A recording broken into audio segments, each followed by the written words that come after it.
आइए जरा next question देखिए जरा बच्चों, very very important question. Question में दिया गया है, पहले ये चीज हम समझते हैं। क्वेश्चन की स्टेटमेंट में ये बोला जा रहा है, हिंट देखिए पहले, कि एक ट्राइंगल एबीसी हम ले लेते हैं जिसमें कि twice of angle A is thrice of angle B is equal to 6 times of angle C. Now what is the measurement of angle A B and angle C, है ना। हमें ये बताया गया है हिंट में कि जी एंगल ए का जो ट्वाइस है is equal to angle B का जो थ्राइस है is equal to 6 times of angle C. ये हमें क्वेश्चन में गिवन है। तो twice of angle A is equal to thrice of angle B is equal to 6 times of angle C. मान लेते हैं ये के इक्वल है, कि कोई भी कांस्टेंट ले लेते हैं हम लोग। ये हमें क्वेश्चन में क्या था, this is given to us, है ना। पहली चीज हमने ये लिखी, ठीक है। तो क्या मैं यहां से लिख सकता हूं twice of angle A is equal to K, thrice of angle B sir वो भी K, and 6 times of angle C sir वो भी के, है ना। तो ट्वाइस ऑफ एंगल ए भी के है, थ्राइस ऑफ एंगल बी भी के है और 6 टाइम्स ऑफ एंगल सी भी के है। तो मेरे पास एंगल ए की जो वैल्यू है वो आ जाएगी के बाय 2 सर। एंगल बी की वैल्यू जो आ जाएगी सर वो के बाय 3, और जो एंगल सी की वैल्यू आ जाएगी सर वो आ जाएगी के बाय 6। एक बार फिर से देखिए, इन अ ट्रायंगल, कोई भी ट्रायंगल दैट इज एबीसी, जिसमें twice of angle A is equal to thrice of angle B is equal to 6 times of angle C है। हमें क्वेश्चन में क्या पूछा गया है, find angle A, angle B and angle C, ये हमें फाइंड आउट करना है। अब सबसे पहले ध्यान से देखिए, twice of angle A equal to thrice of angle B is equal to 6 times of angle C को मैंने के ले लिया। के यहाँ पे कोई भी क्या है, कांस्टेंट है ना। अब ट्वाइस ऑफ एंगल ए की वैल्यू के हुई तो यहां से हम ए को लिख सकते हैं k upon 2। Thrice of angle B की वैल्यू के हुई तो बी को लिख सकते हैं k upon 3। 6 times angle C की वैल्यू के हुई तो सी को लिख सकते हैं के अपॉन 6। ठीक है, तीनों चीजें लिख दी। अब हमें पता है कि किसी भी ट्रायंगल में 3 एंगल्स होते हैं और तीनों एंगल्स का जो सम होता है वो 180 डिग्री होता है। क्यों? क्योंकि सम ऑफ इंटीरियर एंगल्स, किसी भी ट्रायंगल में सम ऑफ इंटीरियर एंगल्स जो होता है that is always equal to 180 degree. In a triangle sum of interior angles, sum of interior angles is equal to 180 degree.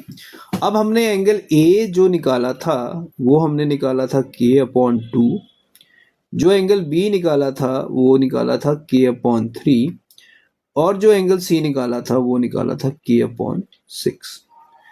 इन सब का अगर मैं टोटल करूंगा तो वो जो टोटल है वो 180 डिग्री के इक्वल है। यहाँ तक क्लियर? अब हमारे पास एक टर्म 2 है, एक टर्म 3 है और एक टर्म 6 है। अब अगर मैं इन सब टर्म्स का क्या ले लूं, एलसीएम ले लूं। क्या ले लूं? एलसीएम। तो 2, 3 और 6, इसका एलसीएम क्या आ जाएगा? 6। 2 को 6 से डिवाइड करेंगे 3 रह जाएगा। 3 मल्टीप्लाई बाई के क्या आ जाएगा? 3 के आ जाएगा।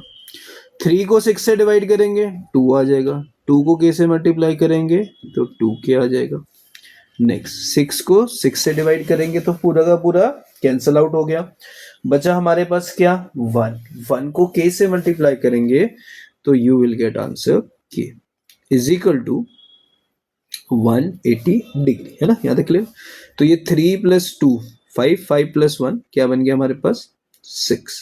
तो ऊपर भी 6 आ गया, नीचे भी 6 आ गया, और इसकी वैल्यू किसके इक्वल है? 180 के इक्वल। तो 6 और 6 क्या हो जाएंगे? Cancel out. सो k जो है सॉल्व करके हमारे पास आ जाएगा 180 डिग्री। k की वैल्यू कितनी आ गई? 180 डिग्री। क्यों आई 180 डिग्री? क्योंकि हमारे पास angle a plus angle b plus angle c, इन सब का जो सम था वो हमें पता है कितना होता है? 180 डिग्री। क्यों होता है? क्योंकि किसी भी ट्रायंगल्स में जो उसके इंटीरियर एंगल्स हैं उनका अगर हम सम करेंगे तो वो जो सम होगा वो 180 डिग्री होता है। एंगल ए की वैल्यू हमारे पास k/2 है, एंगल बी की वैल्यू k/3 है, और एंगल सी की वैल्यू क्या है? k/6 है। यहां तक क्लियर है? अब 2, 3 और 6 इसका एलसीएम लेंगे तो जो एलसीएम आएगा वो 6 आ जाएगा। इतनी बात क्लियर होगी। ऊपर 3k plus 2k plus k बन गया, जो कि टोटल होके 6k बन जाएगा। 6 से और 6 क्या हो जाएगा, कैंसिल हो जाएगा। k की जो वैल्यू है वो आ जाएगी 180 डिग्री। इतनी बात क्लियर है। तो अब हमने निकालना है एंगल ए। तो एंगल ए हो जाएगा 180 डिवाइडेड बाय कितना, 2 था। तो एंगल ए की मेजरमेंट आ गई बच्चों 90 डिग्री। ठीक है जी। एंगल जो बी था वो था 180 डिवाइडेड बाय 3, जिसको जब मैं कट करूंगा तो इसको कट करने पे जो मेरी मेजरमेंट है वो आ जाएगी 60 डिग्री। और जो एंगल सी था वो था 180 डिवाइडेड बाय 6, जब मैं इसको कट करूंगा तो इसकी जो मेजरमेंट है वो कितनी आ जाएगी, 30 डिग्री। तो जो एंगल ए है वो हमारे पास 90 आ गया, जो एंगल बी है वो हमारे पास 60 आ गया, और जो एंगल सी है वो हमारे पास 30 आ गया।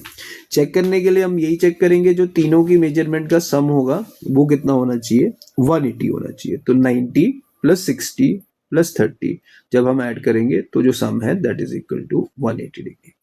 तो क्वेश्चन में क्या दिया हुआ है भी, किसी भी ट्राइंगल एबीसी में अगर हमें ये बोला गया है twice of angle A is equal to thrice of angle B is equal to 6 times of angle C.